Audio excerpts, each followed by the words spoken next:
We'll guide you through how to create a Yahoo email account. If you find this useful, then consider subscribing and liking the video. Yahoo is a great email provider, so we're going to guide you through how you can create a Yahoo mail account. Make sure you watch this full guide and don't skip ahead. When you go and have a mail account, you're going to have an email address, so you can go and receive emails, and of course you can go and send them as well. To get started, open a web browser. Whether you're on a phone or a computer, you can do this. Now, I'm using Google Chrome. Of course, you could use Microsoft Edge, Firefox, etc. Then what we're going to do is go and search for Yahoo, and we can come to Yahoo. What you want to do is go to the top right, and you can go and click Mail. It goes and says sign into Yahoo Mail, but at the bottom here, you can go and press Create Account. Here we are. First of all, enter in your first name. So I'm going to type mine in now. Next, you need to go and enter in your surname.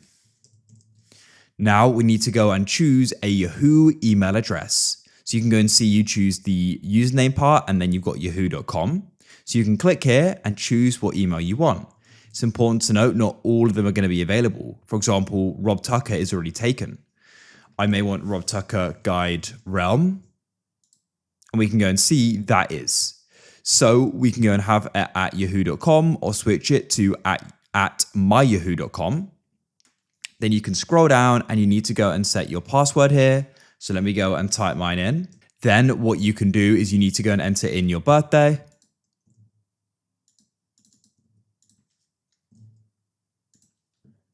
There we go. Make sure you follow month, day, year. Now, what you need to do is make sure you agree to the terms, and you can then select I agree to these terms. I've read these already. And at the bottom, you can go and press next. Now we are going to go and add in our phone number. So if you have trouble signing in, we can go and get in. So let's go and do that now. I've now gone and entered in the code. Choose if you want to go and sign in with your fingerprint or a code, and I'll press skip. And now we can go and use this to go and sign in anywhere on Yahoo. So you've got a Yahoo account as well as a Yahoo email account. So now what we can do is I'll press accept all. That's fine with me. Just wait for this to load. And when you're on Yahoo, by the way, you can always go and press mail in the top right. And now here we are. We can now go and get using it. You're going to go and get a guide, but here you're going to go and see your inbox. So when you receive an email, it will appear here. And you can go and compose and send an email, press a new message. I'll just go through this here. You can press new message in the top left, and you can then type in who it's to, a subject, and the email, and you can then send it. If you found this useful, then consider subscribing and liking the video.